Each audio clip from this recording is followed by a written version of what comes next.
Este programa es traído a ustedes gracias a Contacto POS, la mejor herramienta para tu negocio. La app de la red de enlace con tecnología, NFC.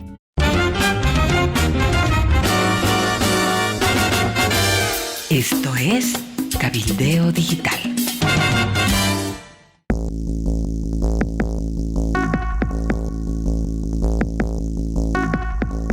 Hola, ¿qué tal amigos? Bienvenidos. Estas son las noticias de último momento y la gran pregunta: ¿habrá acuerdo entre el gobierno y empresarios? Tenemos algunos detalles sobre la reunión de la víspera y de lo que se viene en los próximos días. Bueno, las primarias fueron eliminadas. Evo Morales ha quedado con muy poquitos votos en el Senado. Esto y mucho más, entre otras cosas. Venezuela entra en primer plano la propuesta de Lula, que quiere una nueva elección. La oposición le dice no, de ningún modo. Cacho Herrera, ¿cómo está? Amalia, ¿cómo estás? ¿Qué dicen amigos? Empezamos las noticias de último momento, a analizar todo lo que ya nos ha anunciado Amalia, así que espérenos unos instantes y comenzamos el programa. A tu alcance, la app más completa para tu negocio. Funciona con cualquier cuenta de banco. Bájate la app y cobra con tarjetas. Con QR, con Tigo Money, descarga Contacto POS ya.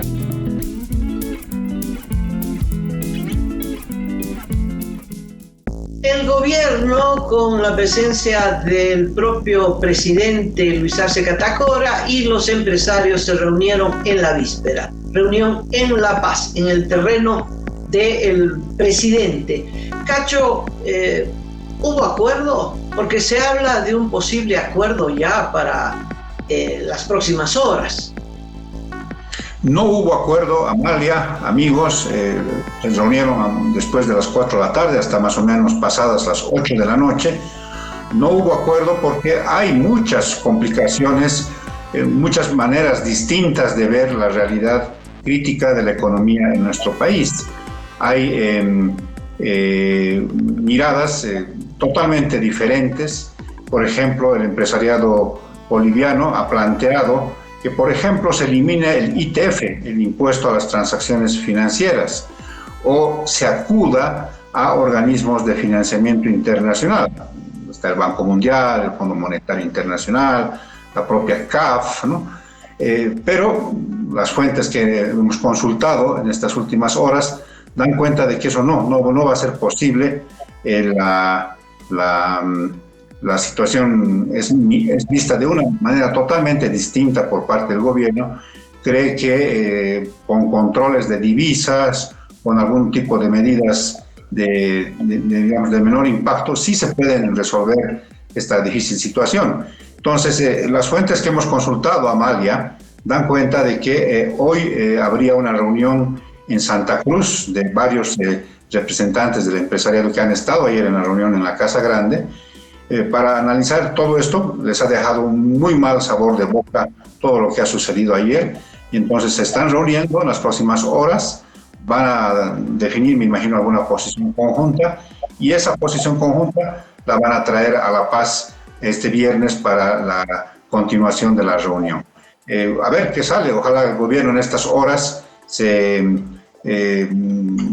analice mejor las propuestas que le ha presentado el empresariado privado, vean que hay posibilidades de llegar a acuerdos, pero si siguen con esta mirada muy cerrada, muy de que ellos tienen la solución y nadie más, entonces yo creo que la cosa puede fracasar mañana. Yo creo que ya fracasó, Cacho, porque lo que está sobre la mesa son dos proyectos, dos modelos económicos distintos. El gobierno piensa ajustar más las medidas de control estatal. Es decir, lo que dijeron las organizaciones sociales, que en realidad han repetido como un loro lo que les ha dicho el gobierno, este gabinete social, ¿verdad? Esto de controlar las divisas, controlar los precios, controlar, ese es el modelo del gobierno, es el modelo que llevó al desastre a Venezuela y que llevó al desastre a la Argentina. Dos países que tenían economías potentes, que eran países que estaban muy lejos del resto de América Latina y que terminaron en la cola, que terminaron en la peor crisis imaginable, con hiperinflación, con recesión, con empresas estatales desmontadas. En fin, no solo destruyeron a la empresa privada, sino que destruyeron inclusive las principales empresas estatales. En el caso de Venezuela, pues se quedaron sin PDVSA, que era la empresa de petróleo de América Latina. Y lo propio está queriendo hacer Petro en Colombia, ¿no? Está queriendo liquidar la empresa estatal colombiana. Es un modelo, no sé, liquidar las economías y sobre la base de esa crisis, de ese empobrecimiento generalizado, sentar la bandera del socialismo del siglo XXI. Y creo que Arce Catacora sigue sobre ese modelo o sigue por ese camino hacia la destrucción, con algunas excepciones. Por ejemplo, ha emitido un decreto para que el empresariado, si quisiera, puede instalar plantas de biodiesel. Esto por la desesperación de que no hay diésel, y entonces el gobierno se ha tirado 300 y más millones de dólares, 300 millones de dólares para hacer plantas de biodiesel. Bueno, eso hace un año y más y no funciona ninguna. El empresariado pues lo puede hacer muy rápidamente a bajo costo. En fin, pueden abrir plantas de biodiesel. La pregunta es ¿con qué materia prima?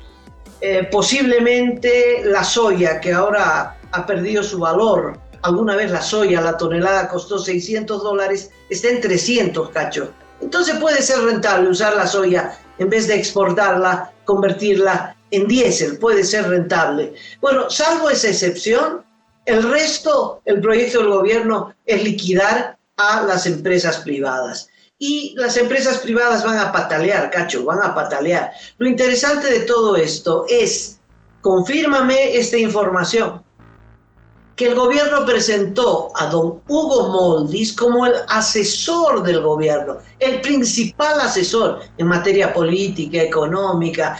¿Fue así? Las fuentes que hemos consultado, Amalia, nos dicen que efectivamente don Hugo Moldis ha sido presentado como, digamos, el principal asesor del presidente, incluso en materia económica.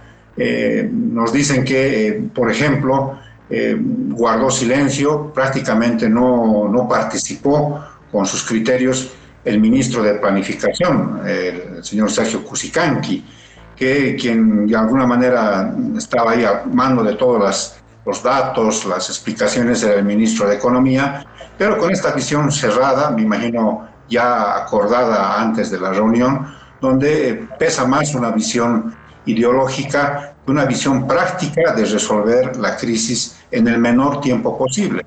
Y lo que a mí me preocupa, Amalia, amigos, es los efectos que va a tener todo esto. Si es que no se resuelven las cosas en el plazo menos, en el corto plazo, las cosas van a ir complicándose, van a seguir subiendo los precios, va a dejar de producirse la cantidad de productos, discúlpame la reiteración, para el consumo en el mercado nacional, ni qué decir para los cupos de exportación. Entonces la cosa se va a complicar y claro, con esta visión de no todo se hace como nosotros queremos, entonces no va a marchar, digamos, una solución práctica, real, consistente para salir de la crisis. Lo que me preocupa es el impacto sobre la gente, lo que se está viniendo, y ahí sí, como tú dices, Amalia, estaremos ante otra Venezuela, ante otra Argentina, porque están conteniendo los empresarios el que no se produzca ya la debacle, ya el desastre económico en Bolivia. Es de a poco, ¿no? Empieza a cerrar una empresa, hacen lo posible, patalean, buscan mecanismos alternativos para poder comprar los insumos en el exterior, buscan dólares aquí, allá, en fin, y luego empiezan el cierre de las empresas. Los obreros creen que tomando esas empresas va a ser la solución, y los empresarios pues pueden entregar las máquinas, que son equipos muertos, y los obreros no hacen nada con eso, ¿no? es decir, pierden sus fuentes de trabajo definitivamente, ¿no? El 20% de la fuerza laboral, Cacho, este es un dato que lo sabe todo el mundo, solo el 20% tiene un trabajo estable. Y ese 20% se va a achicar, ¿no?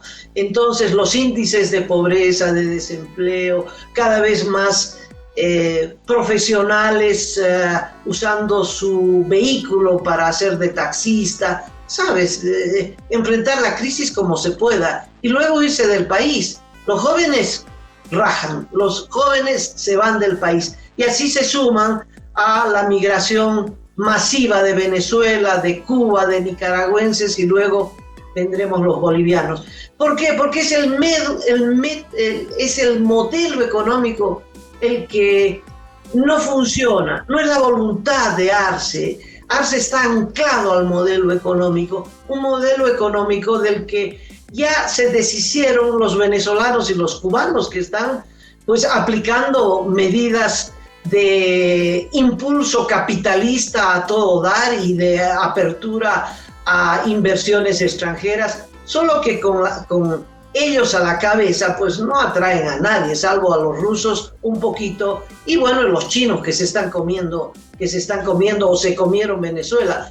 A Cuba no queda nada, ¿no? No queda nada en Cuba.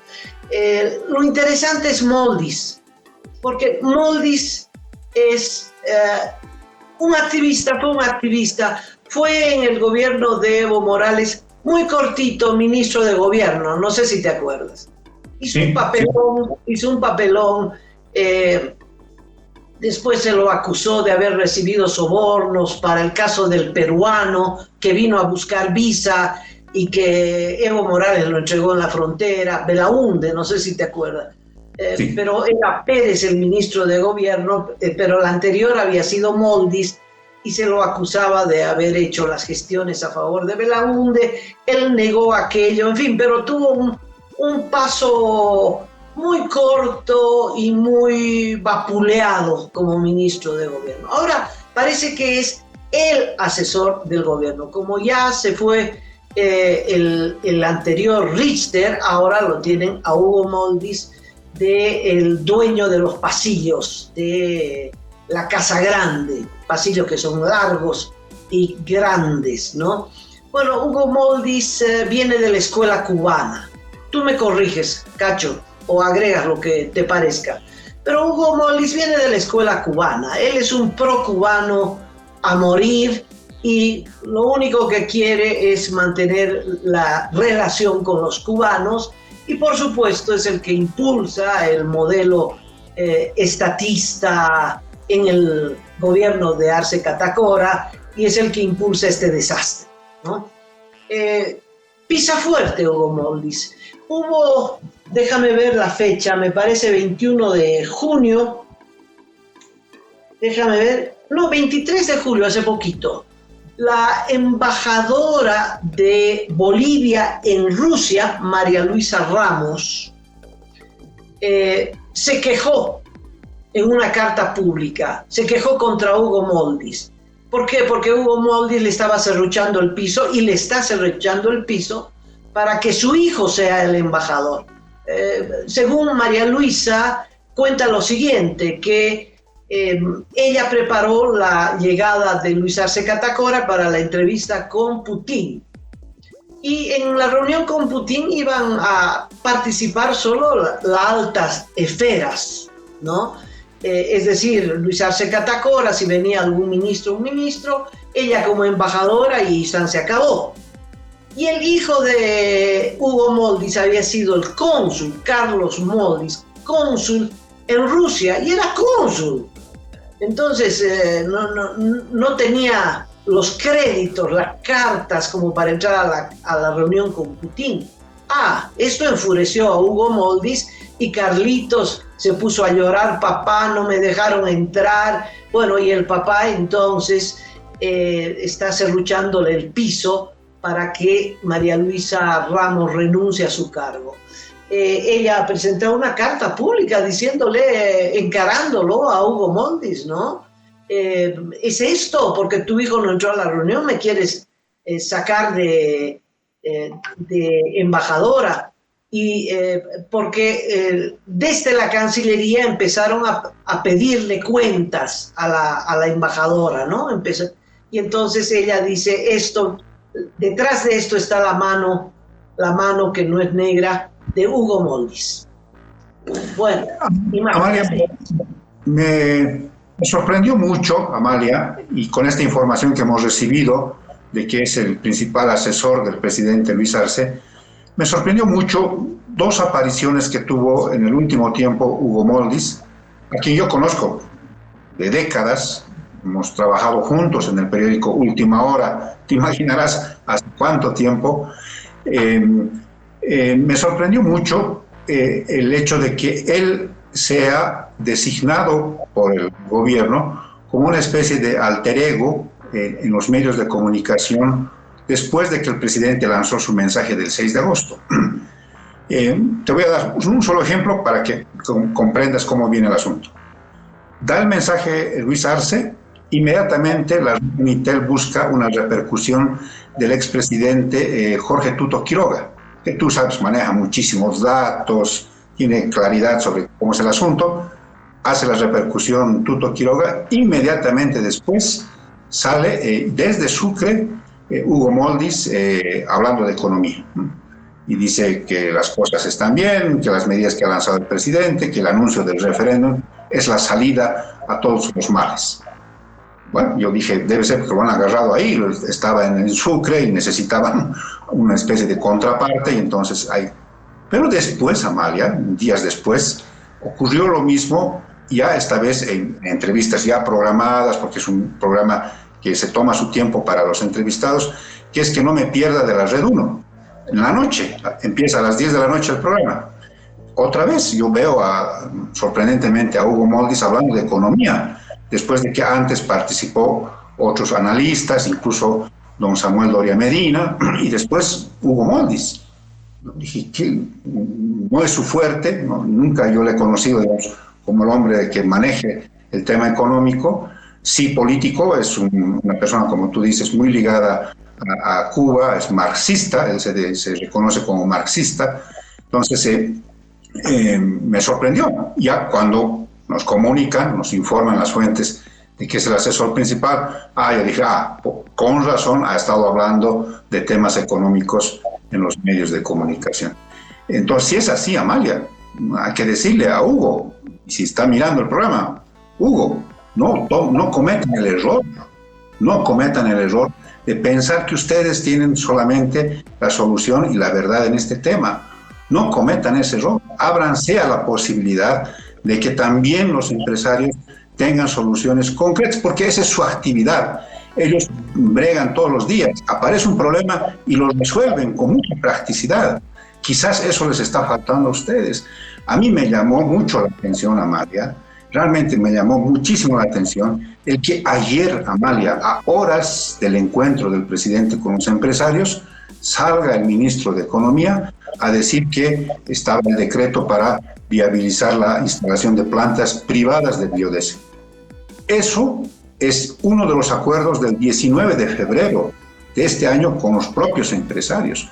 O sea que se han tomado 6 meses, o en realidad en 6 meses no han hecho nada, y claro, antes de la reunión, como cuando el universitario tiene que presentar su trabajo y ese rato le está poniendo la carátula antes de que presente al docente, igualito han presentado el decreto. Realmente ineptitud, sobreideologización, encaprichamiento político. No, las cosas no están funcionando y no van a funcionar así como están. Cacho, no creo que sea un problema de un tema de voluntad, de si aflojo un poquito, de si reconozco una partecita. No, yo creo que Arce Catacora tendría que reconocer que el modelo económico que él ha impulsado desde hace 16 años ha sido un fracaso. Y ese es el punto central. Aquí lo que está en crisis, lo que está haciendo agua, es el modelo económico del masismo. lo que se necesita es cambiar de ese modelo económico. Con mayores controles a las exportaciones. ¿Qué va a hacer controlando las exportaciones? Sacándole los dólares de los exportadores. Estamos en un corralito, todos hemos entrado en un corralito. Tú tenías ahorros en dólares, no los puedes recuperar. Los empresarios tenían cuentas con muchos dólares porque se mueven con esos dólares, compran, venden, traen insumos, hacen funcionar su equipo, etcétera, etcétera. Bueno, es como si no tuvieran un dólar porque no les entregan su plata. Cacho, hubo un corralito en el país y nadie más sale de ese corralito. Y entonces la única forma es romper el modelo. Pero Arce Catacora no quiere aplicar las políticas de Milei, para darte un ejemplo. Milei, con todo lo draconiano que fue, está sacando a la Argentina de la crisis. Quieras o no, te guste o no, Milei, Argentina, pero en 6 meses está saliendo de la crisis. Hay cola de gente para hacer inversiones en la Argentina. Eso no va a ser el presidente Arce Catacora, que está entrampado en su propio modelo. Es un modelo el que lo va a llevar a la ruina junto con la ruina del país. Entonces, veremos qué dice el sábado y qué dicen los empresarios que se van a reunir, como tú lo has contado, hoy día mismo, y que en la próxima reunión del gobierno irán con una posición, con la firma de todos los sectores empresariales, industriales, agroindustriales, para decirles: esta es la solución, y si ustedes no adoptan estas medidas, vamos a la ruina completa. Y eso me parece que va a ser lamentablemente el destino del país. Sí, Amalia, tenemos muchas cosas que hablar sobre este tema. Hay reuniones que se vienen viernes y sábado. A ver, veremos qué es lo que sucede. Entre tanto, te invito a que nos tomemos una brevísima pausa y luego tocamos otro tema. Llegó Contacto POS, la app más completa que te permite cobrar de una forma simple y rápida en tu negocio, desde la cual podrás cobrar con tarjeta, con QR y también con Tigo Money. Contacto POS, descárgala ya. Chao a las primarias. El Senado finalmente aprobó lo que ya había aprobado la Cámara de Diputados y se eliminó ese articulito para que no existan primarias de modo excepcional. ¿Qué pasó, Cacho? Te imaginarás, Amalia, la felicidad, el contento que debe tener en este momento el presidente, o desde ayer, porque claro, se elimina el mecanismo por el cual Evo Morales quería competirle, quería establecer a quien fuese representante del MAS en las siguientes elecciones. Eso ya no hay, y por tanto se abre otro escenario político para la definición de la candidatura del MAS. Ayer fue una sesión un poquito compleja porque se decretó un cuarto intermedio el martes, se reanudó la sesión, le exigieron al presidente del Senado, Andrónico Rodríguez, que haga votar un mecanismo que es parte del reglamento, que se llama dispensación de trámite y voto de urgencia. Quiere decir que por un tema importante no se procede al trámite corriente, regular, que es mandar a la comisión elabora su informe y todo eso. Bueno, perdió en esta primera votación Andrónico Rodríguez y el levismo, y entonces tuvieron más que entrar a la consideración en el Pleno del Senado esta ley, como tú dices, de un solo artículo. Hasta las 7, 8 de la noche ya estaba aprobado en grande y en detalle, y entonces se procedió a la sanción de la ley, porque ni siquiera se hizo modificaciones al proyecto de ley que subió de diputados. Entonces se aprobó tal como vino de diputados, y por tanto cobró ya el estado de ley sancionada. Inmediatamente después se mandó al Ejecutivo para la promulgación del presidente, que me imagino va a suceder esto en las siguientes horas, con lo que se publica en la Gaceta y cobra vigencia, y ahí quedan oficialmente suspendidas las primarias. Cacho, lo interesante para mí ha sido el desarrollo. Andrónico hizo todo lo posible para que no se considere esta ley. Creo que hizo una contabilidad de cuántos votos tenía el levismo y no tenía votos como para impedir la aprobación de esta norma. Eliminó las primarias. Y entonces puso puntos para consideración, correspondencia, en fin, hizo todo lo posible. Y supongo que Evo Morales estaba viendo la sesión, pero en vivo y en directo. Lo cierto es que tardaron muchísimo para ir a una votación que fue muy simple.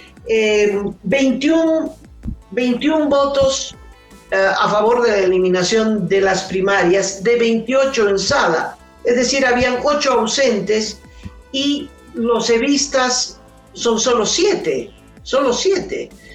Una minoría, y se pensaba que manejaban el Senado, no lo manejan. Entonces, sí, el MAS va a tener que resolver por otra vía quién va a ser el candidato. Está claro que legalmente no puede ser Evo Morales, pero Evo Morales cree que bloqueando el país puede ser candidato. En fin, Evo Morales no se ha rendido y no sabemos qué cartas va a usar todavía. Y Arce Catacora, aunque quiera y tenga el poder, tampoco puede ser el candidato porque no es el representante del MAS. De tal modo que el MAS en general está en una gran encrucijada. Mucha presión telefónica de parte de don Evo Morales, es lo que nos cuentan ayer. Claro, porque perdió la primera votación, que dio paso al tratamiento directo, sin el informe de la Comisión de Constitución.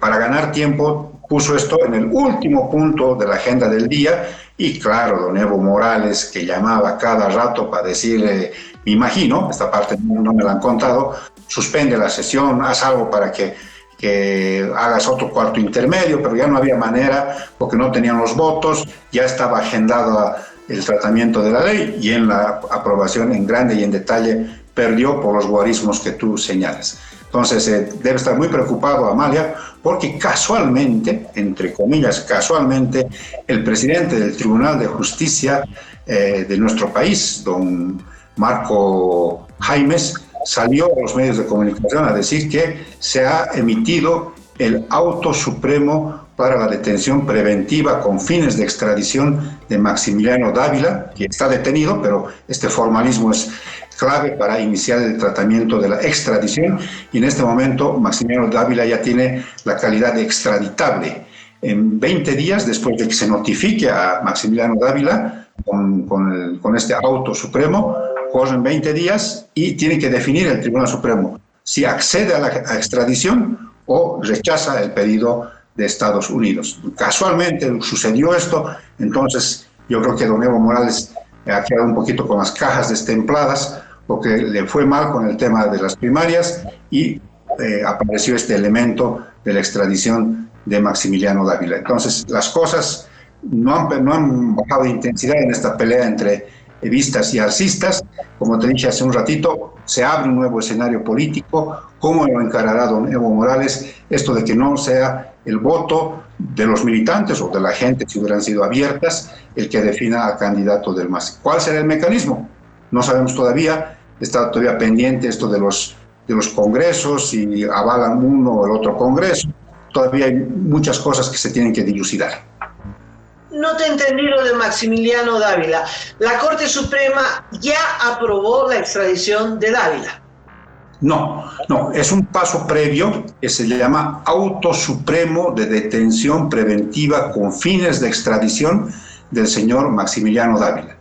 Maximiliano Dávila está detenido desde enero de 2022 en San Pedro, pero para que se complete el trámite de extradición se necesita este auto supremo de detención preventiva. Si es que Maximiliano Dávila, Amalia, hipotéticamente hubiese estado libre, entonces por este auto tendrían que haberlo detenido y llevarlo a la cárcel con fines de extradición, esperar su extradición. Es como si hubieran hecho una reserva de pasajes. Con el próximo paso ya tiene el pasaje comprado y chao, a Estados Unidos. Y veremos si su presencia allá se negocia, en fin, a cambio de información o no. Hay que ver qué es lo que pasa. Pero tú tienes razón, no fue un buen día para Evo Morales, que aunque hubieran habido primarias, tampoco se hubieran llevado adelante como él pensaba, ¿no? Vamos a una elección primaria y nos juguemos entre Evo Morales y Arce Catacora a ver que la militancia del MAS decida. Eso tampoco hubiera ocurrido nunca, Cacho, porque Arce no va a ir a esa competencia. Arce, no sé qué mecanismos está buscando. Lo cierto es que lo que tenemos en agenda es el 1 de diciembre las elecciones judiciales. Eso se allanó, definitivamente se allanó con la elección de con la nominación de los candidatos, con la convocatoria del Tribunal Electoral y la suspensión de las primarias. ¿Qué tenemos por delante? Tenemos la elección de las autoridades judiciales. Lo que está en suspenso es ver si el gobierno va al referendo. El referendo sería algo tremendo, canallesco, que el gobierno le haga a la democracia. Y eso está en suspenso. El gobierno ya tiene un decreto y quiere ir por la vía ilegal a imponer un referendo al país. Yo creo que va a ser la provocación política para que la gente proteste, responda, en fin. Es el nudo en el que se va a encontrar la protesta económica con la política. Mucho riesgo para el gobierno lanzarse a un referendo ilegal.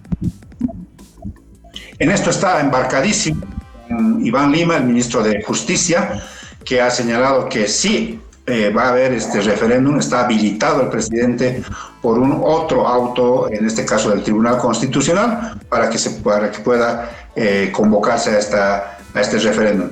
Por tanto, eran la posibilidad de 3 eventos electorales en un solo día: elecciones judiciales, primarias y referéndum, con 3 preguntas, que en realidad son 3 referéndums en uno solo.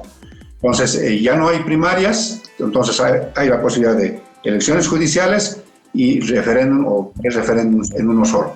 Veamos, hay que estar muy atentos, sobre todo ustedes amigos, porque sí, como dice Amalia, esto puede ser un golpe artero a la democracia en Bolivia.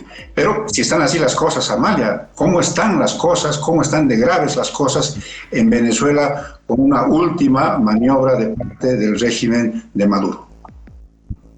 Sí, entramos al tema de Venezuela rápidamente, Cacho. Ha quedado comprobado, sin duda, el fraude de Nicolás Maduro y todo su régimen para declararlo ganador cuando ha sido un perdedor en toda la línea. Entonces, Lula, con Celso Amorín, que estuvo allí y negociando con Maduro, quieren sacarle a Maduro, sacar las castañas del fuego, ¿verdad? Y quieren salvar a Maduro, y para esto Amorín ha propuesto anular las elecciones e ir a unas nuevas elecciones. ¿Qué te parece? Es posible que a la propuesta de Amorín sea oficializada por Lula y se sume Petro de Colombia y se sume López Obrador desde México. Eso es una troika amiga de Maduro, y que el único objetivo que ellos tienen es salvar a Maduro, ¿no? Primero le exigieron actas. Como no llegaron las actas y el fraude quedó en absoluta evidencia, ahora se les ocurre volver a hacer las elecciones. ¿Cómo van a volver a hacer las elecciones? María Corina Machado lo ha dicho claramente. ¿Cómo otras elecciones? Hemos ganado. Lo que le corresponde a Lula y compañía es reconocer a Edmundo González como el ganador de estas elecciones. ¿Sabes, Cacho? Si habría una segunda elección que, según Celso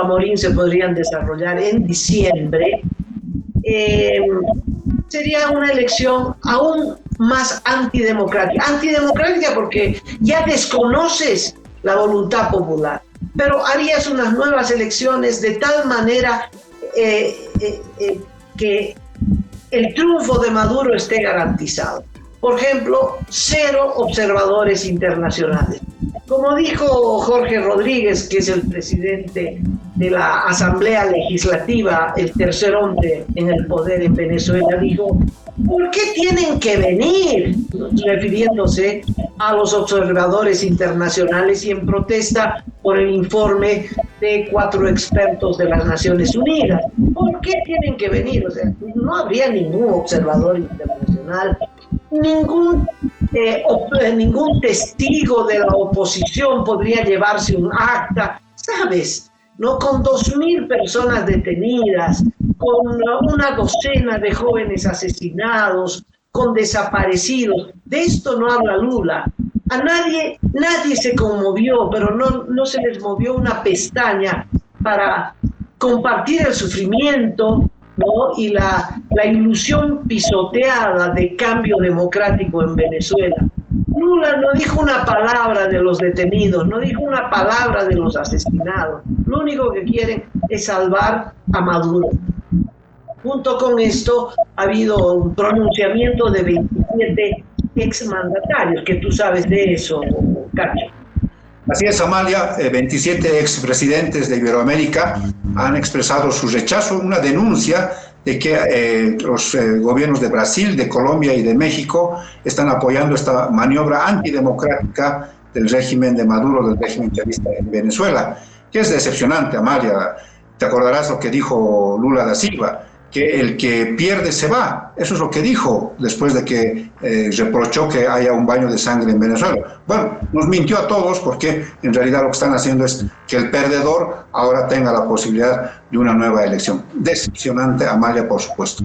Bueno, llegamos al final del programa, Amalia. Amigos, vamos a estar atentos a todo lo que suceda en Venezuela. Hay una marcha, Amalia, la marcha mundial organizada por la oposición, que creo que tenemos que estar todos firmes, apoyando, siendo solidarios con la democracia en Venezuela. Dicho esto, Amalia, te mando un gran saludo y que tengas una muy buena jornada. Para todos lo mismo. Hasta la próxima.